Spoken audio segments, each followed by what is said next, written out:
And thank you to the testifiers, and not just for your testimony, but for your incredibly important work. Of course, I'm going to start with Mr. Patterson. As you know, in the early 2000s, Hawaii began to transform the criminal justice system by embracing restorative justice and incorporating traditional Hawaiian practices.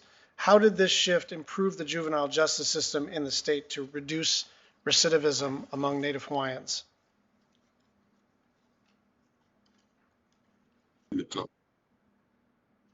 Thank you, Senator. That's a really good question and a complex question in itself. And for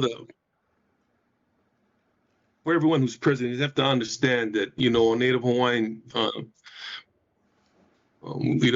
we are in and among the community in the state of Hawaii. We're not apart. Yeah.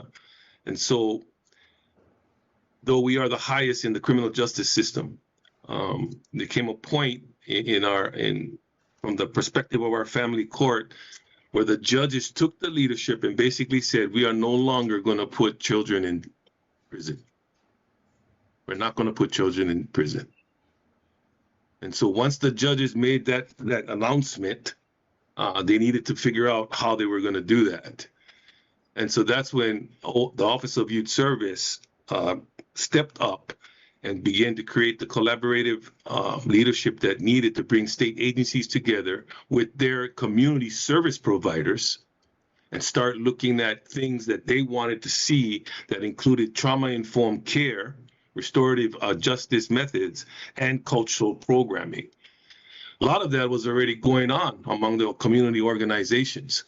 But now that you have the state organizations or agencies wanting to go in that directions, it was just a matter of bringing them all together and creating a continuum of care throughout our state systems involving cultural programs at every level, from the Department of Education to the child welfare system to the Department of Health and all the mental health issues in their families and children, bringing them together so that they can have and identify all the issues along and provide with their service providers the cultural program that is necessary. This was pretty profound and innovative at the time 15 years ago, but they said, let's do it, let's do this, let's try it. And basically what we did is we gave the judges tools in their decision making to say, okay, we're not going to send you here, we're going to send you there, right? To build a diversion with these programs to help identify the needs of not just the juvenile offender, but the needs of the family, yeah? And threw it back into those communities in order for them to restore and resolve the issue. So we went from punitive consequences to non-punitive consequences. They did not have consequences for their crimes, but they were just given non-punitive consequences where they had to have actionable things to do back in their communities so that they can improve on their behavior. And that was the real success in lowering the incarceration of the Native Hawaiian population and the overall population as well. I think even as of today, on a population of 1.5 million, the Hawaii Youth Correctional Facility houses 20 youth at this time. That's incredible. Mr. 4 or Patterson, 5 would probably be girls. Yeah, I'm sorry, go ahead.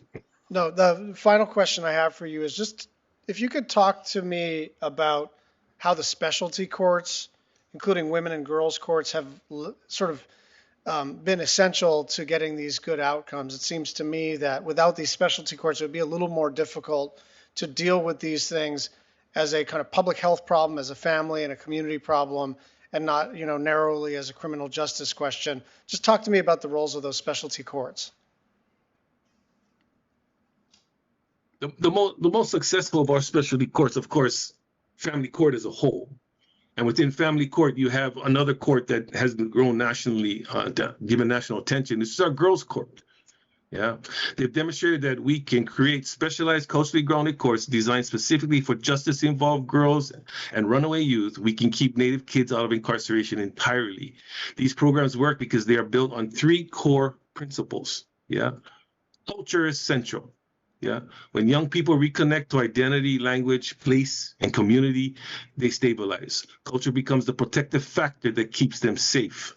Second, healing and accountability happen together. A specialized juvenile court brings judges, clinicians, educators, cultural practitioners, and peer mentors into one coordinated team. Instead of pushing youth deeper into the system, the courts wraps around them and their families with structure, support, and clear expectations. And third, we measure success by long-term stability, school engagement, family reconnection, cultural participation, and wellness, not by how many sanctions we impose. Yeah, those are the three things that are especially used in creating our courts and being successful, Senate. Thank you very much. And I'll just add the one amendment that I wanted to flag. I know I'm going to get a yes from the testifier, so I'll just, in the interest of time, just flag it. There is a really good idea for a hotline. And I think for both cultural reasons and time zone reasons, we're going to need to specify that Hawaii may need its own hotline. Thank you. Alaska and Hawaii. Alaska and Hawaii, yes. Excuse me. Yeah, and we're cousins. Yes.